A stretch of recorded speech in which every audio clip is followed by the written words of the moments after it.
Blood on the River, Jamestown, 1607. Chapter 18.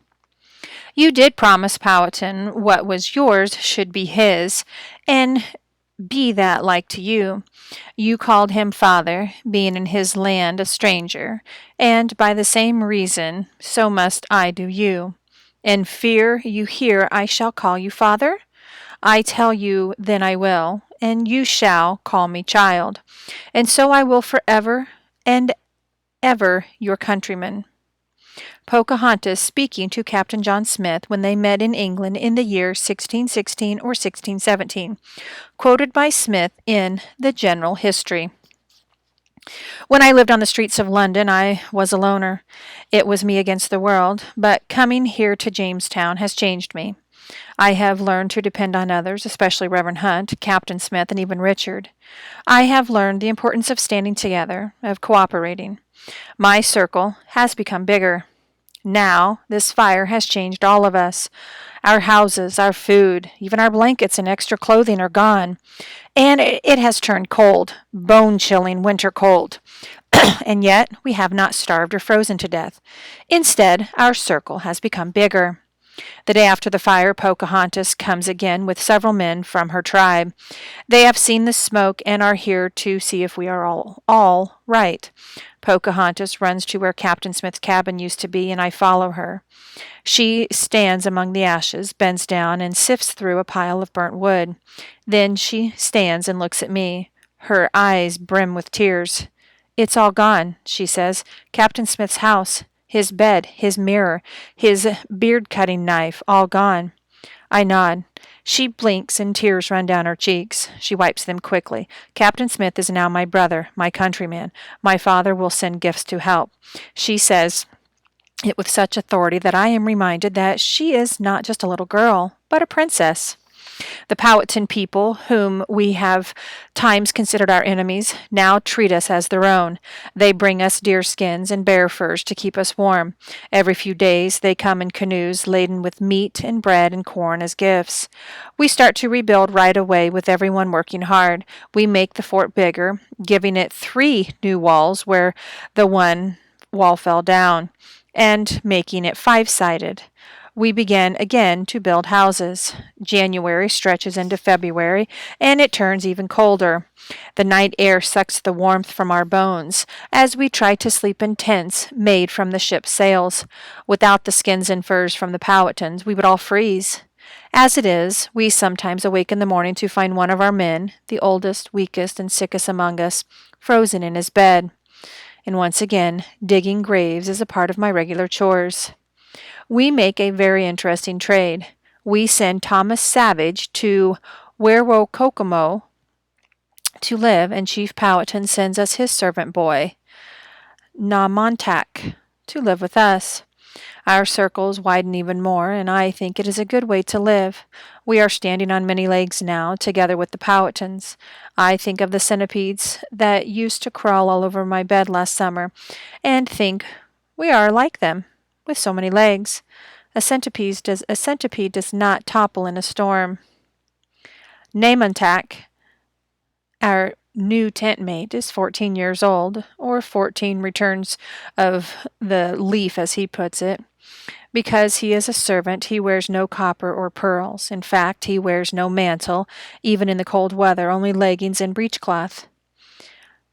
Namontack has bright eyes and a quick smile. He is taller than I, and strong-looking, too. I certainly wouldn't want to race him. I am sure he would beat me by a mile. Reverend Hunt says, it is very good that Namontack has come to live with us. The Reverend has been impatient to win the souls of the natives for Christ.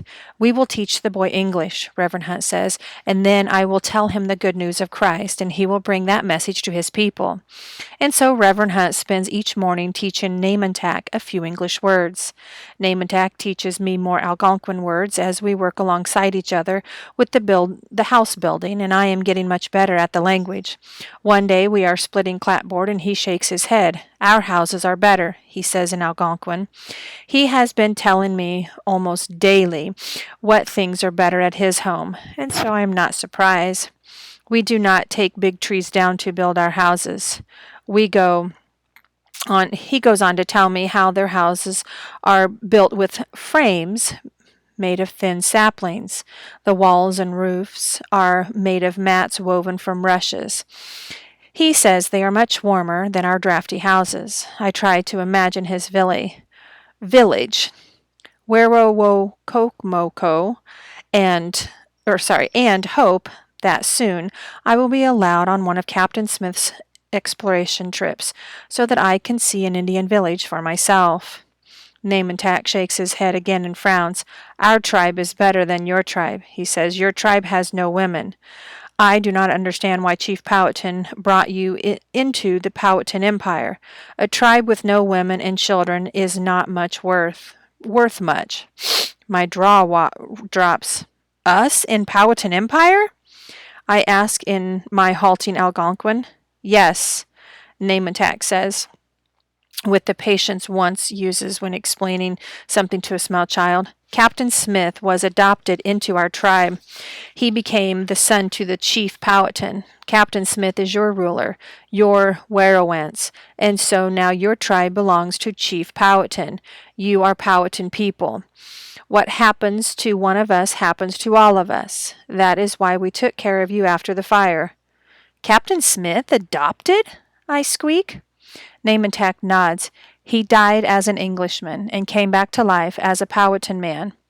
I picture Captain Smith, his head held down on a rock with men ready to bash his brains out. Or were they? Pocahontas made Captain Smith no death. I struggle to find the words to ask my question. Yes, yes, Namantak says, grinning. I am relieved. So they really almost did kill Captain Smith. But then Namantak adds Pocahontas was perfect at the ceremony. Chief Powhatan chose her to save Captain Smith because she is his favorite among all of his daughters. I bury my face in his hands. It was theater, a ritual. They were acting out death and rebirth, and Pocahontas was part of an act. Namantak asked me what is wrong, why I am holding my head in my hands. I tell him I am just tired. Now it all makes sense. The gifts of food and animal furs, the sudden peace between us. Chief Powhatan is taking care of us because he considers us one of his tribes. If it were just me, I would be very happy with the arrangement. It means survival and peace. It means an end to the bloodshed between our settlers and Powhatans. But I know these gentlemen, and I know they have no interest in being the subjects of a man they consider to be a lowly savage. I also know that President Radcliffe would be quite surprised to find out that Chief Powhatan thinks Captain Smith is our real ruler. My hope is that, with no one to explain it to them, the gentleman simply won't find out that Powhatan now considers us his subjects. By spring, we have dug a well for clean, fresh water. We have also built enough houses for everyone and a new church for Reverend Hunt to hold our daily services in. Captain Newport's ship is again loaded with rocks that we hope contain gold. I have not totally given up on my dreams of riches from the New World, but those hopes have certainly dimmed. The ship also carries 3 new passengers. Master Wingfield and Master Archer are being sent back to England in dishonor, and Namantak is going to England so he can come back and tell Chief Powhatan all about it.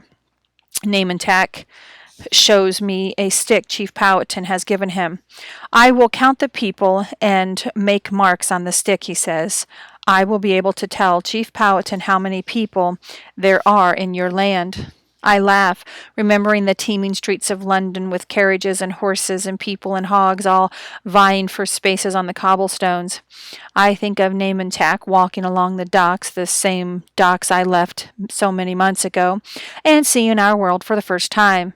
I wonder what he will think of St. Paul's Church with its pinnacles and tower rising high as Virginia trees, or the rows and rows of wattle and daub houses with gangs of dirty children playing out front. How the English will stare at him with his deerskin breechcloth and bare chest. I think he will need many, many sticks to count all the people in England, but I don't tell him so. I say goodbye and I wish him a safe voyage. The summer of 1608 is much better than the summer of 1607. We now have fresh water from the well, houses for everyone instead of tents, and peace with the natives. Captain Smith continues our trading, so food is plentiful. Still, a sickness comes upon us. We now call it the summer sickness, and many of our men are too weak to work. There are the usual conjectures about what it can be, the usual suspicion that there is a Spanish spy among us who is slipping ratsbane into our food and drink. But the Reverend Hunt says he thinks it has something to do with the mosquitoes. We get sick as soon as they start to buzz and bite. One day, while Captain Smith is away on an exploration trip up the river, President Radcliffe makes a decision that cost him his presidency. He decides he wants a large house in the woods, a house befitting a president, and that the lot of us hot, itchy, feverish men and boys will build it for him. He forces us to work with the threat of whipping if we refuse. By the time Captain Smith returns a week later and he finds out what's going on, we are angry as a nest of hornets. "He's worse than Wingfield," Henry shouts. "He's been eating more than his share at the stores and lying idle while we sweat and faint in the heat," Nathaniel complains. "He's unfit to be president," John Leyden declares. There is more angry discussion, and by the end of the day it is decided Captain Radcliffe will no longer be our president. He will be sent back to England with the next supply ship. Then the debate begins about who should be our new president. It must be a man who cares about the whole colony, not just himself and a few friends. They want someone who is fair and willing to do his share of work, not sit idle giving orders. They want someone who has been here since the beginning, who knows how to survive in Virginia. When they make their choice, I am amazed and proud. Captain Smith will be our new president.